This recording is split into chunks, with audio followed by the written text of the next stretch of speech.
കേരളത്തിലെ ഇസ്ലാഹി പ്രസ്ഥാനത്തിൻ്റെ ചരിത്രത്തിൽ ശ്രദ്ധേയമായ പല ഏടുകൾക്കും സാക്ഷ്യം വഹിച്ച കോഴിക്കോട്ട് സംഘടിപ്പിച്ച നവോത്ഥാന ചരിത്ര സമ്മേളനത്തിലാണ് നമ്മളെല്ലാവരും പങ്കെടുത്തുകൊണ്ടിരിക്കുന്നത്.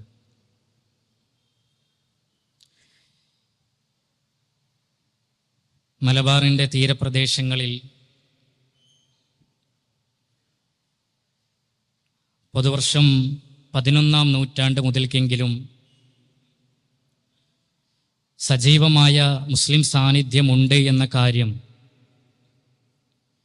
ചരിത്ര പണ്ഡിതന്മാരെല്ലാവരും ഐക്യകണ്ഠേന അംഗീകരിക്കുന്ന കാര്യമാണ്.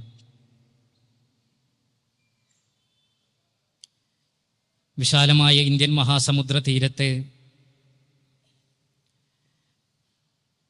കച്ചവടാവശ്യാർത്ഥം സഞ്ചരിച്ചു കൊണ്ടിരുന്ന ഈജിപ്തിലെയും ഹിജാസിലെയും ഇറാഖിലെയും പേർഷ്യയിലെയും യമനിലെയും എല്ലാമുള്ള മുസ്ലിങ്ങൾ മലബാറിൻ്റെ തീരപ്രദേശത്ത് വാസമുറപ്പിക്കുകയും അവരിലൂടെ കേരളത്തിൽ സജീവമായ ഇസ്ലാമിക സാന്നിധ്യം 11-12 നൂറ്റാണ്ടുകളിലെങ്കിലും കേരളത്തിൻ്റെ തീരപ്രദേശങ്ങളിൽ ഉണ്ടായിട്ടുണ്ട് എന്ന കാര്യം എല്ലാവരും അംഗീകരിക്കുന്നതാണ്. 13-ാം നൂറ്റാണ്ടിൽ തന്നെ ഈ കോഴിക്കോട്ട് സജീവമായ മുസ്ലിം സാന്നിധ്യം ഉണ്ടായിരുന്നു എന്ന കാര്യത്തിൽ ഭിന്നാഭിപ്രായമൊന്നുമില്ല. മുസ്ലിങ്ങളുടേതായ പള്ളികളും പണ്ഡിതന്മാരും മുസ്ലിങ്ങളുടെ കാര്യങ്ങൾ നോക്കി നടത്തുന്നതിന് വേണ്ടിയുള്ള ആളുകളുമെല്ലാം ഇവിടെ പ്രവർത്തിച്ചിരുന്നതായി ചരിത്രരേഖകളിൽ നമുക്ക് കാണാൻ കഴിയുന്നുണ്ട്. ചരിത്രം കുറച്ചുകൂടി മുന്നോട്ട് പോയപ്പോൾ 15-16 നൂറ്റാണ്ടുകളിൽ പൊന്നാനിയിൽ മഖ്ദൂം കുടുംബത്തിൻ്റെ നേതൃത്വത്തിൽ പള്ളി ദർസ് സ്ഥാപിക്കുകയും ലോകത്തിൻ്റെ വിവിധ ഭാഗങ്ങളിൽ നിന്നടക്കം വിദ്യാർത്ഥികൾ വരികയും ഒരു പുതിയ ഇസ്ലാമിക സംസ്കാരം അവിടെ പിറവികൊള്ളുകയും ചെയ്തു എന്ന് ചരിത്രം നമ്മോട് പറയുന്നുണ്ട്. എന്നാൽ നമ്മൾ 19-ാം നൂറ്റാണ്ടിലേക്കും 20-ാം നൂറ്റാണ്ടിലേക്കും ഒക്കെ പ്രവേശിക്കുമ്പോൾ മലബാറിലെ മുസ്ലിം സമൂഹത്തിൻ്റെ അവസ്ഥ എന്തായിരുന്നുവെന്ന് മതപരമായും സാമൂഹികമായും സാമുദായികമായുമെല്ലാം മലബാറിലെ മുസ്ലിം സമൂഹത്തിൻ്റെ അവസ്ഥ എന്തായിരുന്നുവെന്ന് നമ്മൾ പ്രത്യേകം പരിശോധിക്കുകയാണ് എങ്കിൽ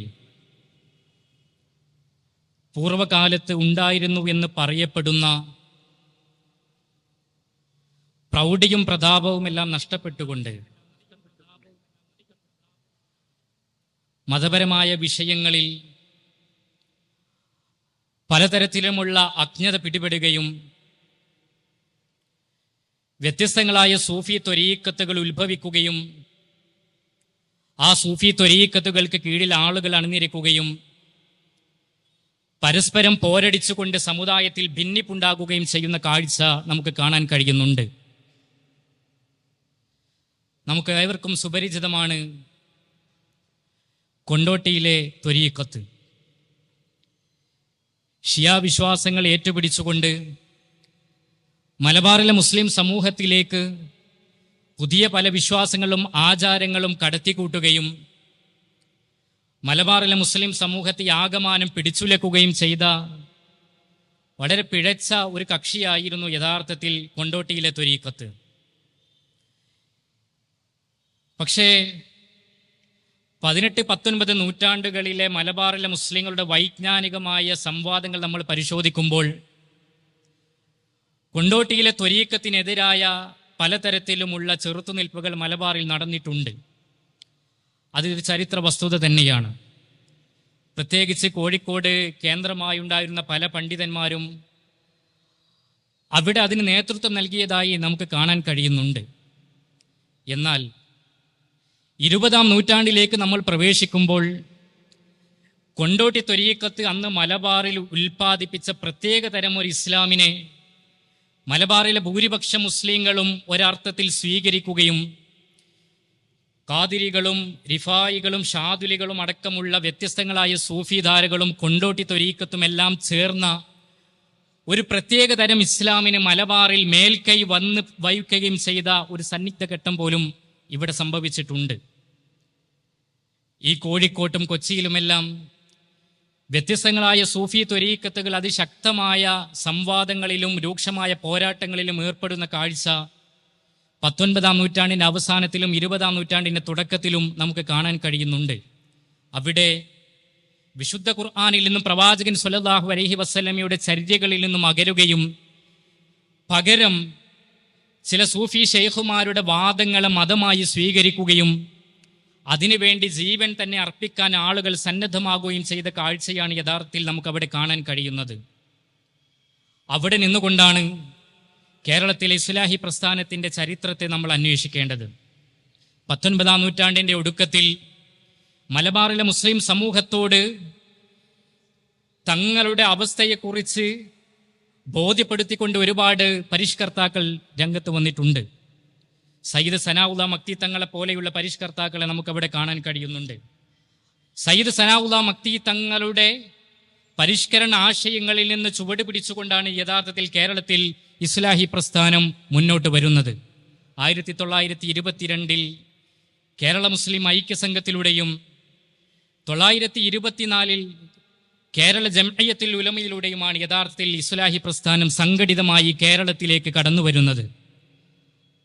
1924 മെയ് മാസം 10-ാം തീയതിയാണ് കേരള മുസ്ലിം ഐക്യസംഘത്തിൻ്റെ 2ാമത്തെ വാർഷിക യോഗത്തിൽ വെച്ചുകൊണ്ട് വെല്ലൂർ ബാക്കിയാത്ത് സ്വാലിഹാത്തിൻ്റെ പ്രിൻസിപ്പളായിരുന്ന അബ്ദുൽ ജബ്ബാർ ഹസ്രത്തിൻ്റെ അധ്യക്ഷതയിൽ കൂടിയ യോഗത്തിൽ മഹാനായ കേരളത്തിലെ ഇസ്ലാഹി പ്രസ്ഥാനത്തിൻ്റെ ചരിത്രത്തിൽ തുല്യതയില്ലാത്ത സേവനമർപ്പിച്ച കേരളത്തിലെ ഇസ്ലാഹി പ്രസ്ഥാനത്തിൻ്റെ പിൽക്കാല പണ്ഡിതന്മാർക്കെല്ലാം ഊർജവും ആവേശവും പകർന്ന വക്കം അബ്ദുൽ ഖാദർ മൗലവി അധ്യക്ഷനായിക്കൊണ്ട് കേരളത്തിലെ ഇസ്ലാഹി പണ്ഡിത സഭയ്ക്ക് കേരള ജംഇയ്യത്തുൽ ഉലമക്ക് രൂപം നൽകപ്പെടുന്നത്.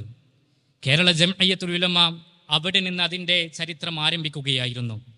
യഥാർത്ഥത്തിൽ എന്തായിരുന്നു കേരള ജംഇയ്യത്തുൽ ഉലമക്ക് കേരളത്തിൽ നിർവഹിക്കാനുണ്ടായിരുന്ന ദൗത്യമെന്ന് ചോദിച്ചാൽ, കേരളത്തിൽ അസംഘടിതരായി കിടക്കുന്ന വ്യത്യസ്തങ്ങളായ പണ്ഡിതന്മാർക്കിടയിൽ യോജിപ്പും ഐക്യവും സൃഷ്ടിക്കുകയും അവരെ ഇസ്ലാമിക നവോത്ഥാനത്തിൻ്റെ പതാകവാഹകരാക്കുകയും ചെയ്യുക എന്ന വളരെ ഉന്നതമായ ദൗത്യമായിരുന്നു യഥാർത്ഥത്തിൽ കേരള ജംഇയ്യത്തുൽ ഉലമക്കുണ്ടായിരുന്നത്. പക്ഷേ കേരള ജംഇയ്യത്തുൽ ഉലമ അതിൻ്റെ പ്രവർത്തനങ്ങളുമായി മുന്നോട്ട് പോയപ്പോൾ ആ പ്രവർത്തനങ്ങളെ പിന്നിൽ നിന്ന് വലിക്കുകയും വ്യത്യസ്തങ്ങളായ ചാപ്പകൾ അവരുടെ മേൽ കുത്തുകയും വഹാബികളെന്നും തീമിയക്കാരെന്നും പറഞ്ഞുകൊണ്ട് അവരെ ആക്ഷേപിക്കുകയും കേരള ജംഇയ്യത്തുൽ ഉലമക്ക് ബദൽ സൃഷ്ടിച്ചുകൊണ്ട് അതിൻ്റെ പ്രവർത്തനങ്ങളെ തടസ്സപ്പെടുത്തുവാനുമാണ് യഥാർത്ഥത്തിൽ അന്ന് കേരളത്തിലെ ഒരു വിഭാഗം പണ്ഡിതന്മാർ ശ്രമിച്ചത്. 1925 ഈ കോഴിക്കോട് പട്ടണത്തിൽ വെച്ച് തന്നെയാണ് കേരള ജംഇയ്യത്തുൽ ഉലമയുടെയും കേരള മുസ്ലിം ഐക്യസംഘത്തിൻ്റെയും പ്രവർത്തനങ്ങളെ തടയിടുവാൻ വേണ്ടിയുള്ള പ്രത്യേകമായ ഒരു പണ്ഡിത സഭ ഇവിടെ കോഴിക്കോട് രൂപം കൊള്ളുന്നത്. ആ പണ്ഡിത സംഘടനയായിരുന്നു സമസ്ത കേരള ജംഇയ്യത്തുൽ ഉലമ. ഞാൻ നേരത്തെ സൂചിപ്പിച്ചതുപോലെ കേരളത്തിൽ അന്ന് നിലവിലുണ്ടായിരുന്ന വ്യത്യസ്തങ്ങളായ ത്വരീഖത്തുകളുടെ ആശയങ്ങൾ സ്വീകരിക്കുകയും ഉത്തരേന്ത്യയിലെ ബറേൽവി പ്രസ്ഥാനത്തിൻ്റെ ആശയങ്ങളെയും എല്ലാം സംയോജിപ്പിച്ചുകൊണ്ടാണ് പിൽക്കാലത്ത് സമസ്ത കേരള ജംഇയ്യത്തുൽ ഉലമ കേരളത്തിൽ പ്രവർത്തനം വ്യാപിപ്പിക്കുന്നത്. അവിടെ ഇസ്ലാഹി പ്രസ്ഥാനത്തിൻ്റെ സമുന്നതരായ നേതാക്കൾ അവരുടെ പ്രവർത്തനം അഭംഗുരം തുടർന്നുകൊണ്ടേയിരുന്നു. വ്യത്യസ്തങ്ങളായ എതിർപ്പുകൾ അവർക്ക് വകവെക്കേണ്ടി വന്നു. നമുക്കെല്ലാവർക്കും കേട്ടാൽ ഞെട്ടലുണ്ടാകുന്ന തരത്തിലായിരുന്നു എതിർപ്പുകൾ. ഈ കോഴിക്കോട്ടടക്കം വ്യത്യസ്തങ്ങളായ എതിർപ്പുകൾ ഇസ്ലാഹി പ്രസ്ഥാനത്തിൻ്റെ നേതാക്കൾക്ക് ഏറ്റുവാങ്ങേണ്ടി വന്നു. പക്ഷേ ഇസ്ലാഹി പ്രസ്ഥാനം മുന്നോട്ട് പോയി. കേരള മുസ്ലിം ഐക്യസംഘം അതിൻ്റെ വാർഷിക സമ്മേളനങ്ങളിലൂടെ അതിൻ്റെ ആനുകാലികളായ അൽ ഇസ്ലാഹിലൂടെയും അൽ ഇർഷാദിലൂടെയും കേരളത്തിലെ പണ്ഡിതന്മാരെയും സാധാരണക്കാരെയും ഇസ്ലാഹി ആശയധാരയിലേക്ക് കൊണ്ടുവരുന്നതിന് വേണ്ടി അത്യധ്വാനം ചെയ്തു. അവിടെ ഇസ്ലാഹി പ്രസ്ഥാനം ഊന്നൽ കൊടുത്ത പ്രത്യേകമായ ചില വിഷയങ്ങൾ ഉണ്ടായിരുന്നു. എന്തായിരുന്നു അതെന്ന് ചോദിച്ചാൽ, അന്ന് കേരളത്തിലെ പള്ളികളുടെയും മഹല്ലുകളുടെയും പ്രത്യേകമായ ഒരു അവസ്ഥയുണ്ടായിരുന്നു. ചില പ്രമാണിമാർ, ആ പ്രമാണിമാരുടെ കീഴിലുണ്ടായിരുന്ന പള്ളികൾ, അവരുടെ കീഴിലുണ്ടായിരുന്ന ഖാദിമാരും മുസ്ലിയാക്കന്മാരും ഈ പ്രമാണിമാരുടെ ഇംഗിതത്തിനൊത്ത് അവരുടെ ആജ്ഞാനുവർത്തികളായി മാത്രം മതവിധികൾ കൽപ്പിച്ചിരുന്ന, മത അധ്യാപനം നടത്തിയിരുന്ന ഉലമാക്കൾ അന്ന് കേരളത്തിൽ ധാരാളമായി ഉണ്ടായിരുന്നു. കേരള മുസ്ലിം ഐക്യസംഘവും കേരള ജംഇയ്യത്തുൽ ഉലമയും പ്രധാനമായി എതിർപ്പ് രേഖപ്പെടുത്തിയ ഒരു മേഖലയായിരുന്നു അത്. കേരള ജംഇയ്യത്തുൽ ഉലമയുടെയും കേരള മുസ്ലിം ഐക്യസംഘത്തിന്റെയും ഇതുമായി ബന്ധപ്പെട്ട രേഖകൾ പരിശോധിക്കുമ്പോൾ ഈ ഒരു വ്യവസ്ഥിതി അവർ ശക്തമായി ചോദ്യം ചെയ്യുന്നുണ്ട്. പകരം മഹല്ലുകൾ എന്ന് പറയുന്നത്, പള്ളികൾ എന്ന് പറയുന്നത്, ഉലമാക്കളുടെ ദൗത്യം എന്ന് പറയുന്നത് ജനങ്ങളെ നേർവഴിയിലേക്ക് നയിക്കുക എന്നതാണ്. അന്ന് കേരളത്തിലെ മഹല്ലുകളുടെയും ഖാദിമാരുടെയും അവസ്ഥ നമ്മൾ പരിശോധിച്ച് നോക്കുമ്പോൾ കേവലം കൊടികുത്ത് നേർച്ചകൾക്കും ചന്ദനക്കുട ഉത്സവങ്ങൾക്കും തീയതികൾ നിശ്ചയിക്കുകയും അവിടെ വിവാഹ കർമ്മങ്ങൾക്ക് വേണ്ടി പ്രത്യേകമായി സജ്ജീകരണങ്ങൾ ഒരുക്കുകയും ചെയ്യുക എന്ന അങ്ങനെയുള്ള ലക്ഷ്യങ്ങളിൽ മാത്രം പരിമിതപ്പെട്ടിരുന്ന കേരളത്തിലെ പള്ളികളെയും മഹല്ലുകളെയും പുനരുദ്ധരിക്കുന്നതിന് വേണ്ടിയുള്ള പദ്ധതികൾ ഇസ്ലാഹി പ്രസ്ഥാനം ആവിഷ്കരിക്കുന്നത് നമുക്ക് കാണുവാൻ കഴിയുന്നുണ്ട്. ഇസ്ലാഹി പ്രസ്ഥാനത്തിന്റെ ചരിത്രത്തിലെ ശ്രദ്ധേയമായ നാഴികക്കല്ലാണ് യഥാർത്ഥത്തിൽ 1930 ശേഷം നമുക്ക് കാണുവാൻ കഴിയുന്നത്. 1930 ഈ കോഴിക്കോട്ട് ഇസ്ലാഹി പ്രസ്ഥാനത്തിന്റെ വളരെ പ്രഗത്ഭരായ പണ്ഡിതന്മാരുടെ സാന്നിധ്യം അതിശക്തമായി തന്നെ നമുക്ക് കാണാൻ കഴിയുന്നുണ്ട്. നമ്മുടെ ഈ സമ്മേളന നഗരിയുടെ വെളിപ്പാടകല മാത്രമുള്ള മദ്രസത്തുൽ മുഹമ്മദിയയിൽ അന്ന് കേരളത്തിലെ ഇസ്ലാഹി പ്രസ്ഥാനത്തിന്റെ സമുന്നതരായ നേതാക്കളായിരുന്ന മർഹൂം പി.കെ. മൂസ മൗലവിയും കേരള ജംഇയ്യത്തുൽ ഉലമയുടെ ദീർഘകാലത്തെ ജനറൽ സെക്രട്ടറി ആയിരുന്ന മർഹൂം എം.സി.സി. അബ്ദുറഹ്മാൻ മൗലവിയും മഹാനായ പി ഉബൈദുള്ള മൗലവിയും അധ്യാപകരായി ഉണ്ടായിരുന്നു. അവർ അവരുടെ കുട്ടികളെ അറബി ഭാഷ പഠിപ്പിക്കുകയും മദ്രസ വിദ്യാർത്ഥികൾക്ക് മതാധ്യാപനം നടത്തിക്കൊണ്ടും ഈ കോഴിക്കോട്ട് കഴിഞ്ഞ നാളുകളായിരുന്നു യഥാർത്ഥത്തിൽ 930 മുതൽ 933 വരെയുള്ള കാലഘട്ടം. ആ സമയത്ത് കോഴിക്കോട്ടെ ഇസ്ലാഹി പ്രവർത്തകർക്ക് അതിശക്തമായ പിന്തുണയർപ്പിച്ചുകൊണ്ട് ആ നേതാക്കളുടെ, ആ പണ്ഡിതന്മാരുടെ സജീവമായ സാന്നിധ്യം ഈ കോഴിക്കോട്ടുണ്ടായിരുന്നു. യഥാർത്ഥത്തിൽ കോഴിക്കോട്ടെ ഇസ്ലാഹി പ്രസ്ഥാനത്തിന്റെ ചരിത്രത്തിലെ ഏടുകളെ നമ്മൾ പരിശോധിക്കുമ്പോൾ കേരള മുസ്ലിം ഐക്യസംഘത്തിന്റെ 1925 വാർഷിക യോഗം ഈ കോഴിക്കോട്ട് വെച്ചാണ് സംഘടിപ്പിക്കപ്പെടുന്നത്. ആ വാർഷിക യോഗത്തിന് ശക്തമായ എതിർപ്പുകൾ ഉണ്ടായി. പക്ഷേ ആ എതിർപ്പുകളെ വകവെക്കാതെ ഐക്യസംഘത്തിന്റെ സമ്മേളനത്തിലേക്ക് ആളുകൾ ഒഴുകിയെത്തിയത് ചരിത്രത്തിൽ നമുക്ക് കാണാൻ കഴിയുന്നുണ്ട്. ഐക്യസംഘത്തിന്റെ വാർഷിക യോഗം ഉൽപ്പാദിപ്പിച്ച ആവേശം യഥാർത്ഥത്തിൽ കോഴിക്കോടിന്റെ പരിസരങ്ങളിലും കോഴിക്കോട്ടെ കുറ്റിച്ചിറയിലും വെള്ളയിലും പരപ്പിലുമെല്ലാം ഒരുപാട് പ്രവർത്തകരെ സൃഷ്ടിച്ചത് നമുക്ക് കാണാൻ കഴിയുന്നുണ്ട്. മറുഭാഗത്ത് അല്ലമീൻ പത്രത്തിലൂടെ അല്ലമീനിന്റെ വായനക്കാരും അതിന്റെ പ്രവർത്തകരുമായി ധാരാളം ഇസ്ലാഹി പ്രവർത്തകർ അന്നിവിടെ തമ്പടിച്ചിട്ടുണ്ടായിരുന്നു. അവരിലൂടെയും ഒരു ഭാഗത്ത് ഇസ്ലാഹി പ്രവർത്തനം അഭംഗുരം തുടർന്നുകൊണ്ടേയിരുന്നു. 1928 കേരളത്തിൽ ഇസ്ലാഹി പ്രസ്ഥാനത്തിന്റെ ചരിത്രത്തിലെ വളരെ ശ്രദ്ധേയനായ പ്രഭാഷകനായിരുന്ന ഇന്നത്തെ കൊല്ലം ജില്ലയിലെ കരുനാഗപ്പള്ളി സ്വദേശിയായിരുന്ന കല്ലുകടവ് യൂസുഫ് ഇസുദ്ദീൻ മൗലവി 1928 കോഴിക്കോട്ടെ വെള്ളയിലേക്ക് വരുന്നുണ്ട്. അവിടെ 10 ദിവസമാണ് അദ്ദേഹം പ്രസംഗം നടത്തുന്നത്. അദ്ദേഹത്തിന്റെ പ്രസംഗം വളരെ വലിയ വിപ്ലവമാണ് യഥാർത്ഥത്തിൽ സൃഷ്ടിച്ചത്. അതേ കൊല്ലം തന്നെയാണ് പരപ്പിൽ കേന്ദ്രമാക്കിക്കൊണ്ട് ഹിദായത്തുൽ മുസ്ലിമീൻ സംഘം ഉണ്ടാകുന്നത്, ലജ്നത്തുൽ മുഅ്മിനീൻ സംഘം ഉണ്ടാകുന്നത്. ആ ലജ്നത്തുൽ ഇഖ്വാൻ സംഘത്തിലൂടെ പരപ്പിൽ കേന്ദ്രമായി ഒരു പുതിയ പ്രഭാതം സൃഷ്ടിക്കപ്പെടുകയാണ്.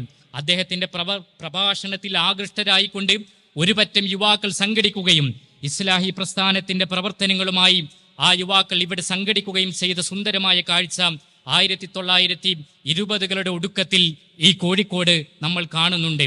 യൂസുഫ് ഇസുദ്ദീൻ മൗലവി കേരളത്തിൽ ഇസ്ലാഹി പ്രസ്ഥാനത്തിന്റെ ചരിത്രത്തിൽ നമ്മളെല്ലാവരും എന്തുകൊണ്ടും ഓർക്കേണ്ട അതിശ്രദ്ധേയനായ ഒരു വ്യക്തിത്വമാണ്. യൂസുഫ് ഇസുദ്ദീൻ മൗലവി 1928 ഇവിടെ പ്രഭാഷണം നടത്തി. പിന്നീട് 1932 അദ്ദേഹം ഈ കോഴിക്കോട്ടേക്ക് വരുന്നുണ്ട്. അന്ന് വെള്ളയിലും പരപ്പിലും കുറ്റിച്ചിറയിലുമെല്ലാം അദ്ദേഹം പ്രഭാഷണം നിർവഹിക്കുന്നുണ്ട്. പക്ഷേ അദ്ദേഹത്തിന്റെ തൗഹീദിലേക്കും സുന്നത്തിലേക്കുമുള്ള ക്ഷണത്തെ ഇവിടുത്തെ ജനങ്ങൾ പലരും നിഷേധിക്കുകയും അദ്ദേഹത്തിന് പ്രതിബന്ധങ്ങൾ സൃഷ്ടിക്കുകയും ചെയ്തു എന്നത് ഒരു യാഥാർത്ഥ്യമാണ്. പക്ഷേ കോഴിക്കോട്ടെ ഇസ്ലാഹി പ്രവർത്തകന്മാരുടെ പ്രബോധന വീതിയിലുള്ള പ്രവർത്തനങ്ങൾ അഭംഗരം തുടരുന്ന കാഴ്ചയാണ് നമുക്ക് കാണുവാൻ കഴിയുന്നത്. മർഹൂം MCC അബ്ദുറഹ്മാൻ മൗലവിയുടെ അധ്യക്ഷതയിൽ 1932 ചേർന്ന ഒരു യോഗമുണ്ട്. ഇവിടെ പരപ്പിൽ വെച്ചുകൊണ്ട് ഒരു പുതിയ സംഘം അവിടെ രൂപം കൊള്ളുന്നുണ്ട്. ആ സംഘത്തിന്റെ പേര് പരപ്പിൽ ഹിദായത്തുൽ മുസ്ലിമീൻ സഭ എന്നാണ്. ആ സഭയുടെ നേതൃത്വത്തിൽ വ്യത്യസ്തങ്ങളായ പരിപാടികൾ ഇവിടെ സംഘടിപ്പിക്കുന്നു. പ്രത്യേകിച്ച് ആളുകളെ ഖബറിലേക്ക് പോകുന്ന പുണ്യാത്മാക്കളെ വിളിച്ച് പ്രാർത്ഥിക്കുന്ന സ്ഥിതിവിശേഷം അന്ന് നമ്മുടെ നാട്ടിൽ സർവ്വസാധാരണമായിരുന്നു. അതിനെതിരിൽ ആളുകളെ ബോധവൽക്കരിക്കുന്ന അതിശക്തമായ പ്രവർത്തനങ്ങൾ ഒരു ഭാഗത്ത് നടക്കുകയാണ്. വേറൊരു ഭാഗത്ത് ആളുകൾക്ക് മതം പഠിപ്പിക്കുന്നതിന് വേണ്ടിയുള്ള സംഗതികൾ ഉണ്ടാക്കുന്നു. വയോജനങ്ങൾക്ക് പ്രത്യേകമായി നിശാ ക്ലാസുകൾ സംഘടിപ്പിക്കുന്നു. ഇങ്ങനെ ആളുകളെ ഇസ്ലാമിന്റെ തെളിമയിലേക്ക് കൊണ്ടുവരുന്നതിന് വേണ്ടി, ഇസ്ലാമിന്റെ സുന്ദരമായ ആശയങ്ങളിലേക്ക് കടന്നു വരുന്നതിന് വേണ്ടിയുള്ള വ്യത്യസ്തങ്ങളായ പ്രവർത്തനങ്ങൾ 1930 ശക്തമായി ഇവിടെ നടക്കുന്നുണ്ട്.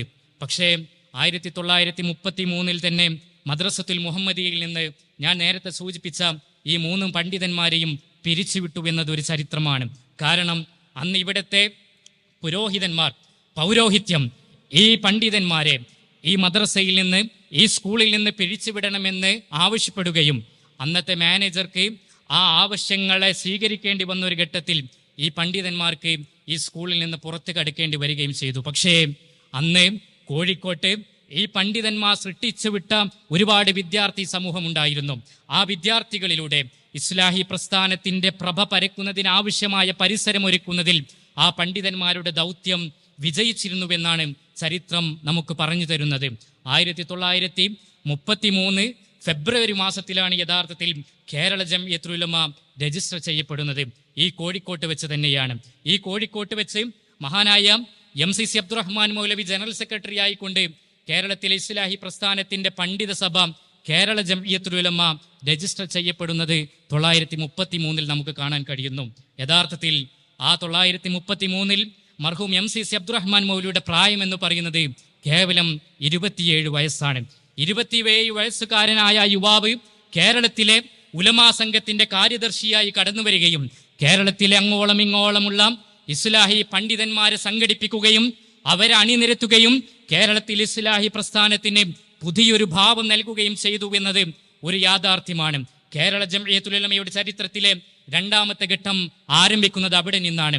അവിടെ നിന്ന് MCC അബ്ദുറഹ്മാൻ മൗലവിയുടെ നേതൃത്വത്തിൽ KM മൗലവി സാഹിബിന്റെ ഉപദേശ നിർദ്ദേശങ്ങളോടുകൂടി കേരളത്തിൽ ഇസ്ലാഹി പ്രസ്ഥാനം അവിടെ നിന്ന് അതിന്റെ 2ാമത്തെ പ്രയാണം ആരംഭിക്കുകയാണ്. വ്യത്യസ്തങ്ങളായ പ്രസിദ്ധീകരണങ്ങളിലൂടെ, സംവാദങ്ങളിലൂടെ, വാദപ്രതിവാദങ്ങളിലൂടെ, ഖണ്ഡന പ്രസംഗങ്ങളിലൂടെ ഇസ്ലാഹി പ്രസ്ഥാനം അതിന്റെ ആശയങ്ങൾ അതിശക്തമായി കേരളത്തിന്റെ പൊതുസമൂഹത്തിലേക്ക് പ്രസരിപ്പിക്കുന്ന കാഴ്ച നമുക്ക് കാണാൻ കഴിയുന്നുണ്ട്. അന്ന് MCC അബ്ദുറഹ്മാൻ മൗലവി കോഴിക്കോട്ട് അദ്ദേഹത്തിന്റെ താവളമാക്കിയ കാലമായിരുന്നു. 1930 മുതൽ 1936 വരെ MCCയുടെ താവളം ഈ കോഴിക്കോട്ട് തന്നെയായിരുന്നു. നമ്മുടെ ഈ സമ്മേളന നഗരിയുടെ വിളിപ്പാടകലയുള്ള ഈ മിഠായി തെരുവിന്റെ ചാരത്ത് OIT റോഡിലായിരുന്നു അദ്ദേഹത്തിന്റെ ഓഫീസ് ഉണ്ടായിരുന്നത്.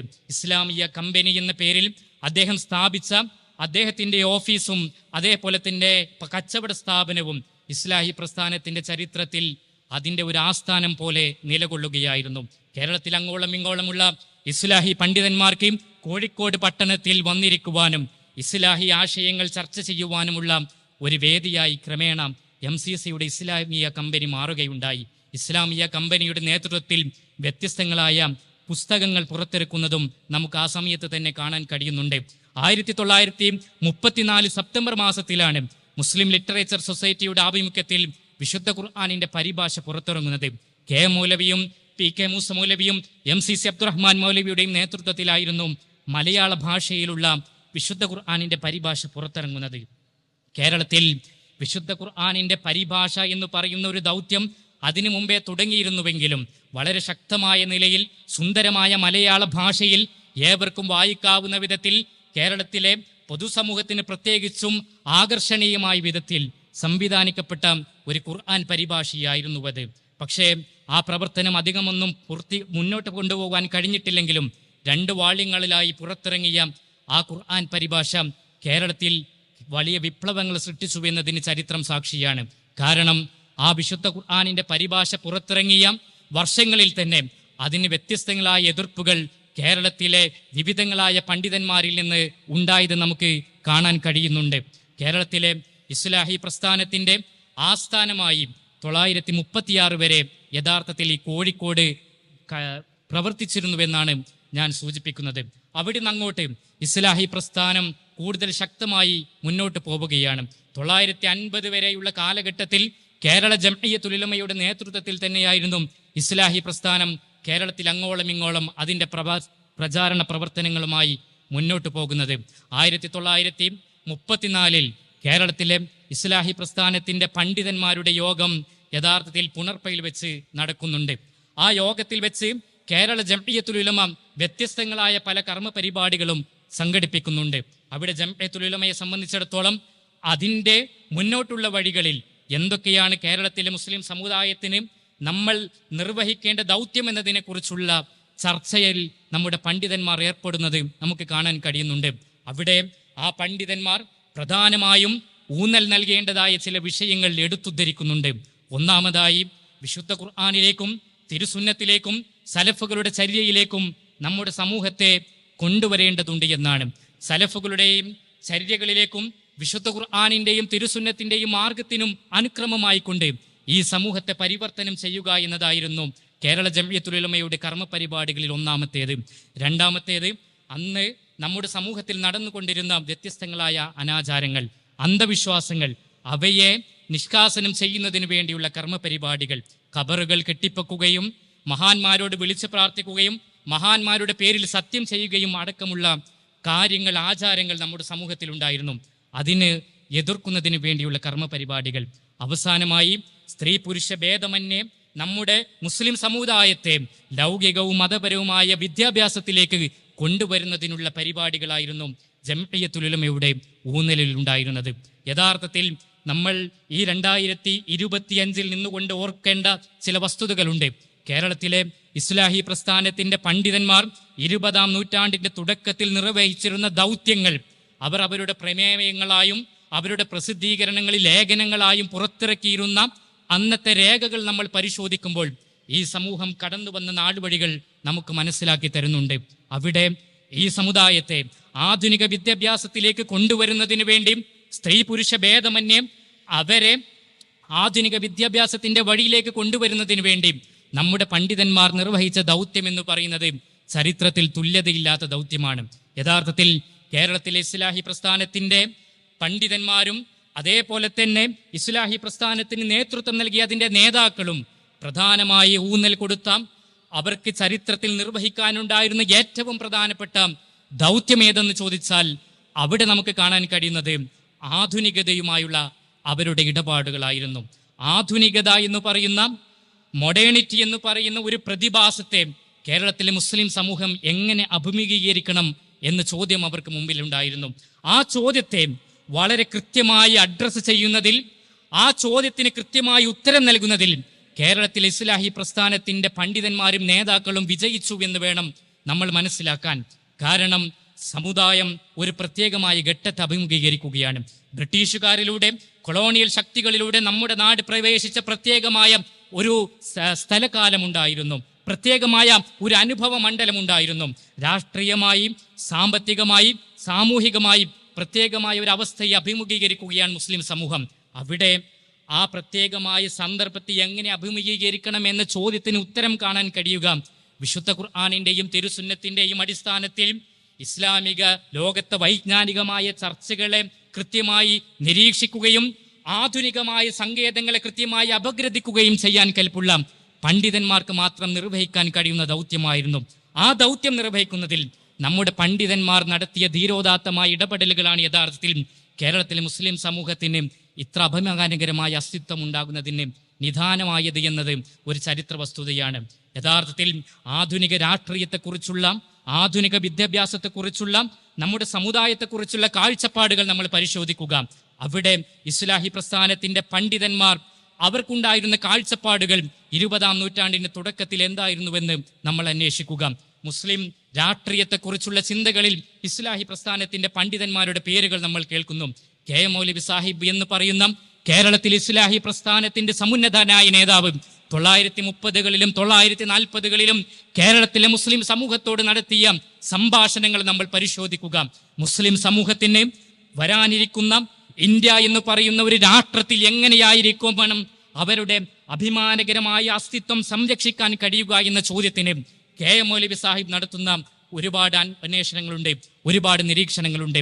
അദ്ദേഹത്തിന്റെ ആ നിരീക്ഷണങ്ങളുടെ തുടർച്ച തന്നെയാണ് പിൽക്കാലത്ത് കേരളത്തിലെ മുസ്ലിം സമൂഹത്തിന്റെ വളരെ പോസിറ്റീവായ രാഷ്ട്രീയമായ പ്രവർത്തനങ്ങൾ.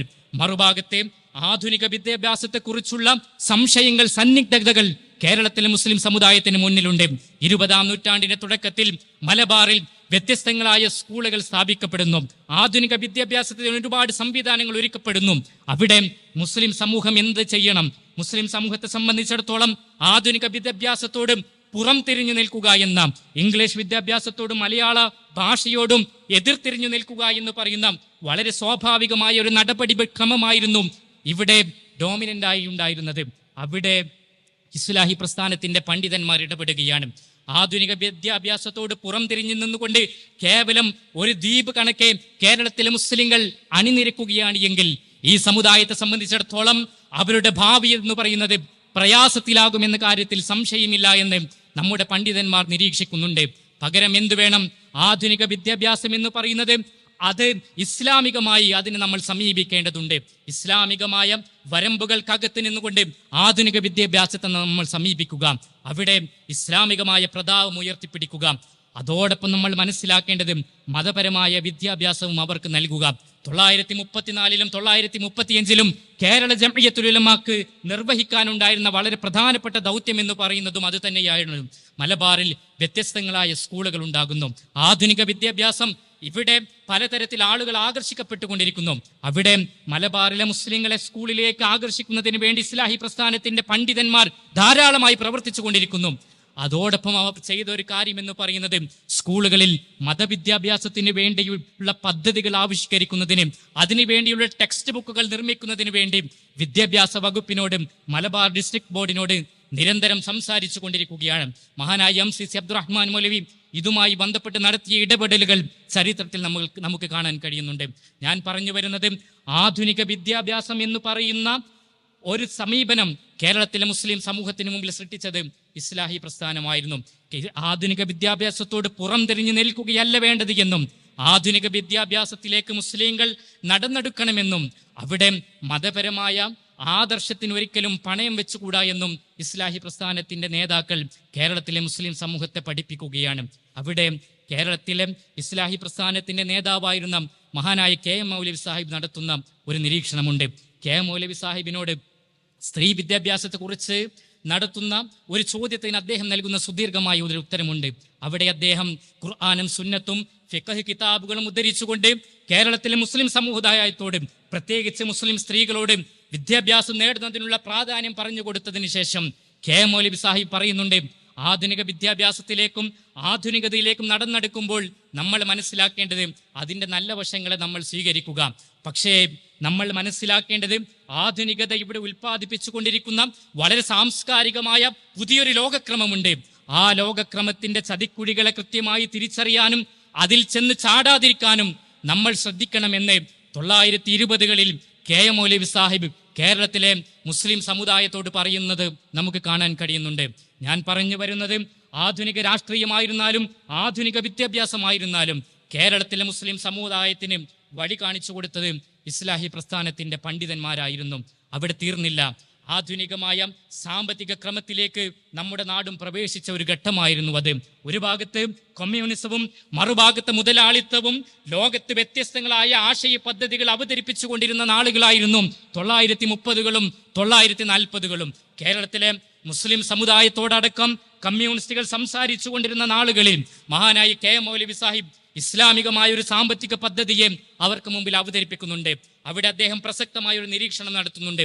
കേരളത്തിലെ മുഴുവൻ മഹല്ലുകളിലും സംഘടിതമായ സകാത്ത് സ്ഥാപിക്കുന്നതിന് വേണ്ടിയും കേരളത്തിൽ അത്തരത്തിലുള്ള ഒരു പദ്ധതിയിലേക്ക് ഈ സമുദായം പ്രവേശിക്കുകയാണ് എങ്കിൽ നമ്മുടെ സമുദായത്തിലുള്ള ദാരിദ്ര്യത്തെ നമുക്ക് നിർമ്മാർജ്ജനം ചെയ്യാൻ കഴിയുമെന്ന ശുഭാപ്തി വിശ്വാസം അദ്ദേഹം നടത്തുന്നത് നമുക്ക് കാണാൻ കഴിയുന്നുണ്ട്.